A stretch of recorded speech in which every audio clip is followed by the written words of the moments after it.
Welcome to another episode of Apollo Papyrus. I'm Aaron Apollo Camp. On April 8th, 2024, 75 days from the upload date of this episode, a total solar eclipse will pass over portions of the United States from Texas to Indiana to Maine, including the world-famous Indianapolis Motor Speedway. Cities in the path of totality include Austin, Fort Worth, and Dallas in Texas, Indianapolis in Indiana, Cleveland in Ohio, and Buffalo in New York, just to name some of the larger American cities in the path of totality. For today's episode, I had an opportunity to interview a children's book author whose book is about a journey to view an eclipse. Her name is Meg Jerit, and here's my interview with Meg. Meg Jerit, did I pronounce your name correctly? Yes, that is me. Welcome to Apollo Papyrus. Thank you so much for having me. Feel free to introduce yourself to our listeners. Sure. So my name is Meg, and I am a writer currently living in Austin, Texas, and I'm the author of the children's book, The Moonies, which is its own adventure in it and of itself. And yeah, I love to write all kinds of things, and I love shows like this that really create a space to talk about and share and really just spend time with literature. Now, you have a father who has a very interesting job making the glasses that people are required to wear during a total solar eclipse. When did you first start getting curious about eclipses? So I grew up, so you're right, like my dad has this kind of wacky job, which means that I grew up in a sort of wacky way. Like there were always, 3D glasses, eclipse glasses just at the house. And so it really created a pretty natural curiosity for me. And more than anything, I've always been really intrigued by the whole, on one side, it's optical illusions with 3D glasses. And then on this side, it's, scientific celestial phenomena. It's the real thing. And so I started really working more closely with him when I was still in college. So it was the summertime in between years and semesters. And in 2017, I got more of a closer look on the process of making eclipse glasses and everything that goes into it and getting them out to the public. And yeah, it's a trip. And I'm going to mention an important safety note since there's going to be a total solar eclipse over parts of the United States. I think they're expecting like about 300,000 people at Indianapolis Motor Speedway to watch the solar eclipse there on April 8th, 2024. You have to have special eclipse glasses to look into a total solar eclipse. Yes. They have to be ISO certified. They have to have our special certification number on it in order to check. There's like lots of examples of it on our website too. Yeah, it's super important. Definitely not a mistake that you would want to make. You've written a children's book about total solar eclipses. It's called The Moonies, Journey to the Total Solar Eclipse. Without spoiling too much of your book, what is it about?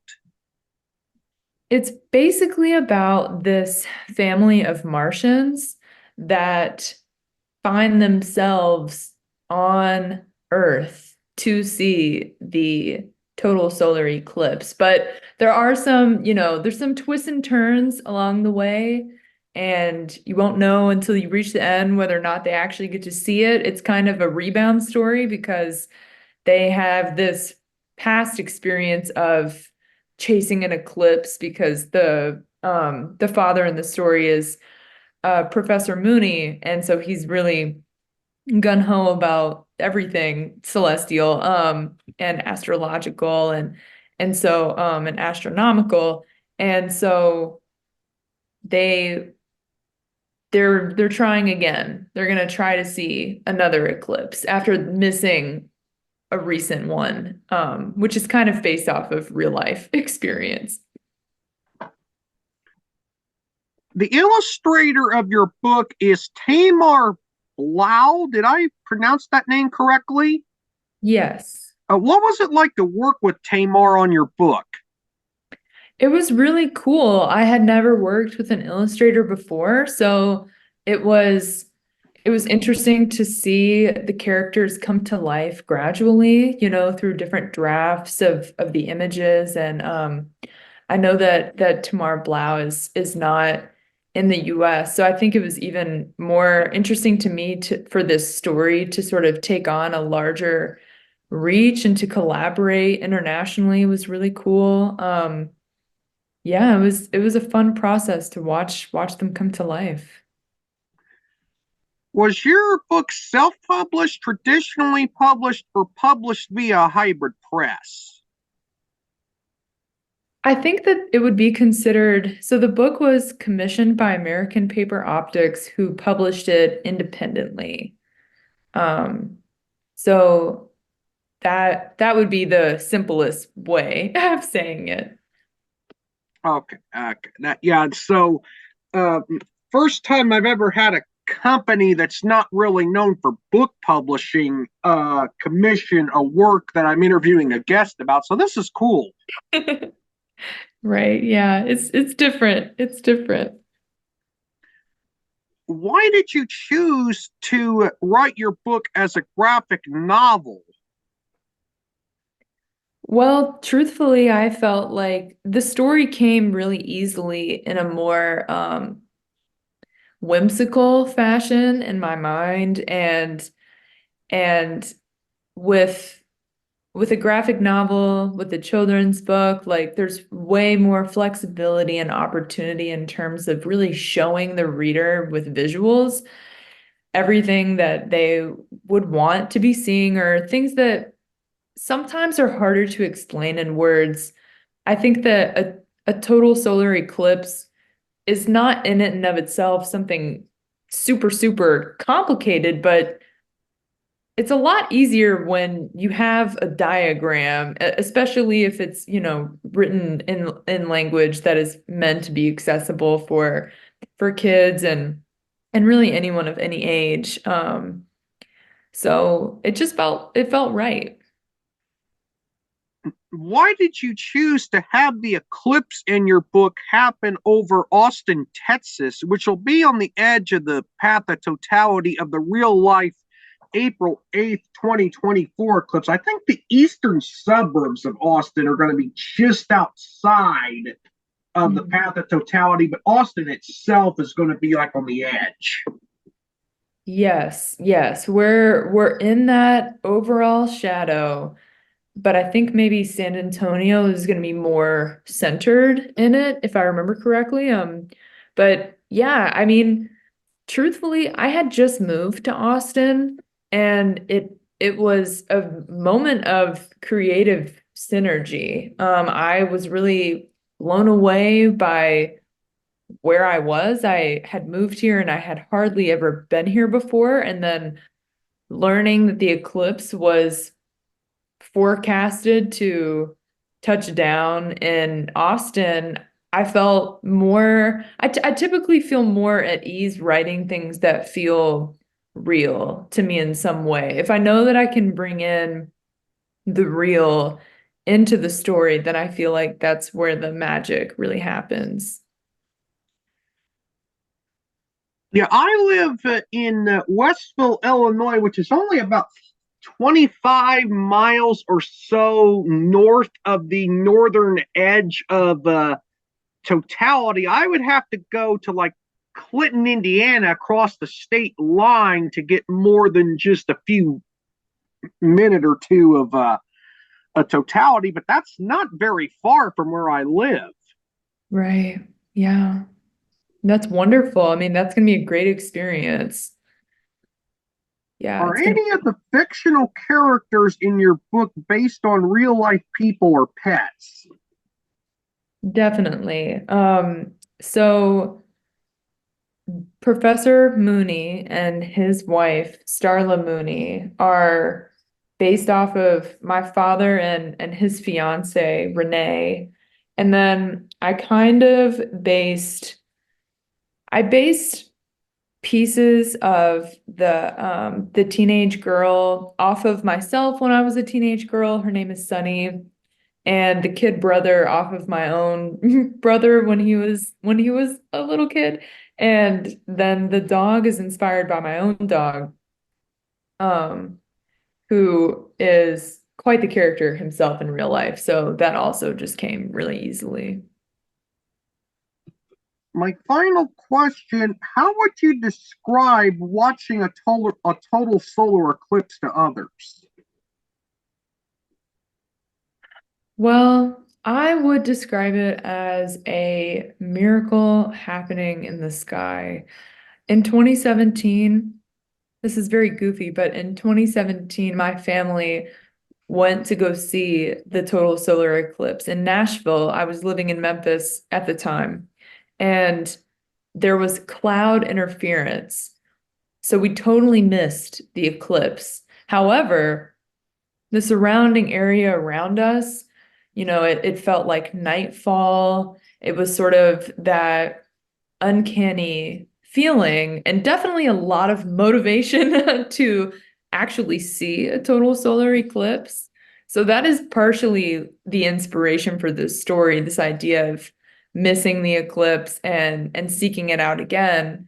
Um, and I can speak on the experience of an annular eclipse because that also just transpired in Austin, and that really was magnificent.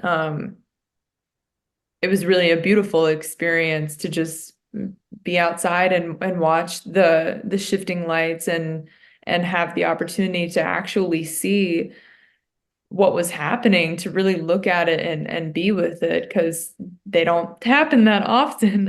And so yeah, I'm really excited for April 8th. I do believe in the words that I'm saying, that it really will feel like a miracle in the sky, because it was the annular one definitely resonated that way for me. Yeah, and people that are like in the area partiality of a total solar eclipse will often experience like a kind of like a fake sunset of sort, where the sun, or it'll be like the sun kind of halfway sets, and then when the eclipse is over, it goes back to being daytime, which Right. is very interesting. Yeah, like I think no matter where you are, if you get to experience a piece of it, it's going to be an experience. Like it's going to be full for the individual in some way. So yeah, like even though Austin isn't dead center in that shadow, I'm still so excited to see it from here. Meg, thank you for appearing on Apollo Papyrus, and you were an awesome guest. You have been an amazing host. I really appreciate all of your insightful questions. Thank you for having me. I'll end this episode with a safety message. As looking directly at a total solar eclipse without proper eclipse glasses can cause permanent eye damage, do not look directly at a total solar eclipse without proper eclipse glasses. This is Aaron Apollo Camp reminding y'all to write and read your passion. Bye for now.